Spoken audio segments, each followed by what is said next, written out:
اور زبردست انسان ہیں مطلب سیاستدان جو ٹھہرے پرانا تجربہ کار سیاستدان ہیں. گجرات کے چیف منسٹر کتنے سالوں سال رہے. جب یہ 17 سال کے تھے نا تو یہ گھر سے بھاگ گئے تھے. جب ان کے والدین ان کی شادی کروائی نا تو وہاں سے بھاگ نکلے, اور کچھ مہینوں کے بعد ہی بیوی کو چھوڑ کے کہ آپ نے میری شادی کرائی ہے, اب آپ اس کا خیال رکھیں کیونکہ میں تو شادی وادی کے چکر میں نہیں ہوں. تو اس کے بعد سے لے کر اب تک انہوں نے شادی نہیں کی ہوئی. تو اب یہ ہے کہ یہ صاحب ہیں محترم, انہوں نے اپنی تقریر جب شروع کی تو لوگ کیونکہ لوگوں کو یہ تھا کہ چونکہ prime minister Modi Sonamarg tunnel کے لیے آ رہے ہیں تو ممکن ہے کہ ایک بہت بڑا اعلان ہو ان کی تقریر میں, اور وہ اعلان یہ ہو سکتا ہے کہ وہ کہہ دیں کہ جی آج سے ہم کل سے ریاست کا درجہ دے رہے ہیں مقبوضہ جموں اور کشمیر کو. لیکن انہوں نے کوئی ذکر نہیں کیا, نہ انہوں نے اس بات کا ذکر کیا, نہ کوئی ٹائم فریم دیا. وہ بس ہنس کے مسکرا کے عمر عبداللہ کو دے کر یہ کیسے انسان ہیں, یہ لوگ بھی کیا لوگ ہیں, مر کیوں نہیں جاتے, ہاں اسی قسم کی بات.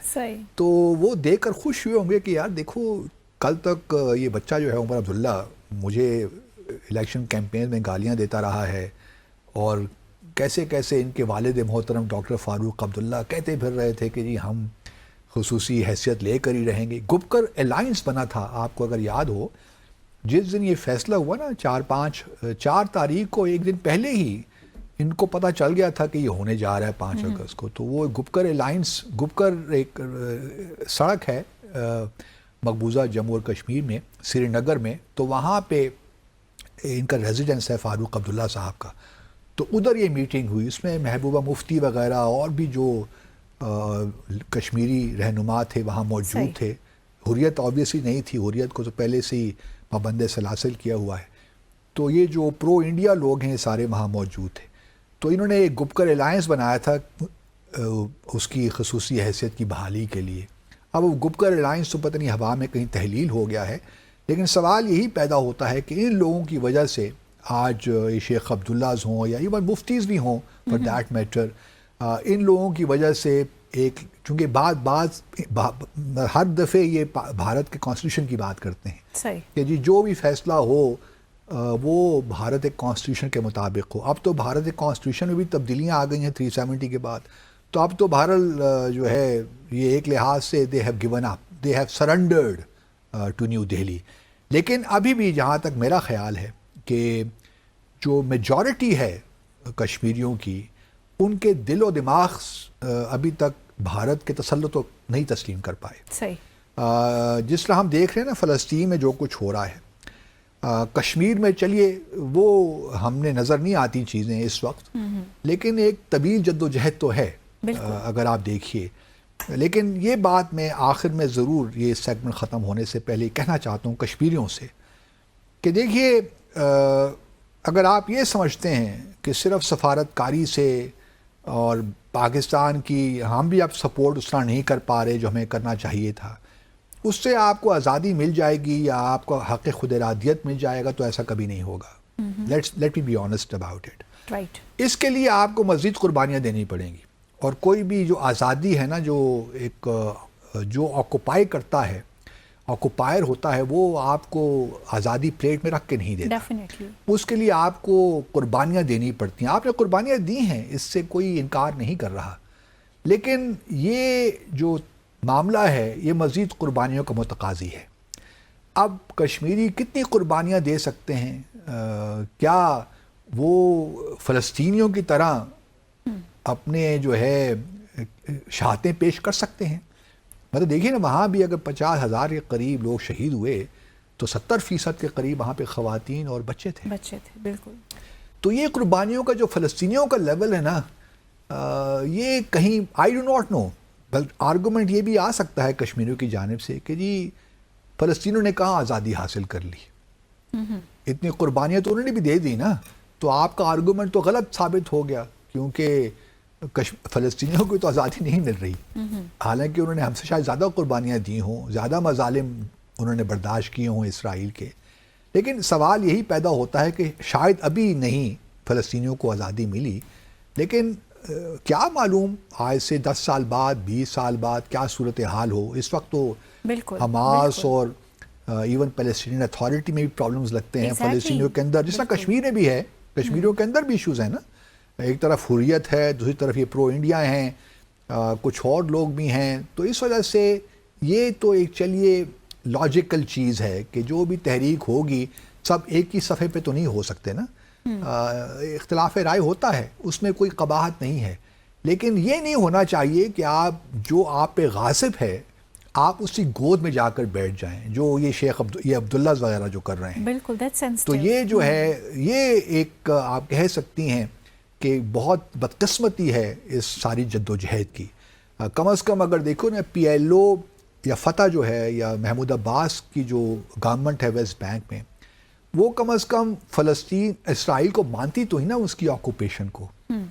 یہاں تو عبداللہ مان رہے ہیں کہ جی آپ نے جو کیا، praising him, not only praising, accepting his illegal actions. گو کہ سپریم کورٹ نے ان کو کہہ دیا کہ وہ ٹھیک ہے، لیکن اگر آپ دیکھیے اور ایون جو سین لوگ ہیں، جو وائز لوگ ہیں انڈیا کے اندر بھی، اگر آپ کامنٹری پڑھیں تو وہاں وہ کہتے ہیں غیر آئینی قبض سارے اقدامات تھے. تو بہرحال یہ ایک ڈائلیما ہے، المیہ ہے اس جموں اور کشمیر کی اسٹرگل کا. تو باسی صاحب بھارت کی بھی کچھ پریشانیوں کا ذکر کریں گے، ایک چھوٹا سا وقفہ لے لیں. بالکل کرتے ہیں.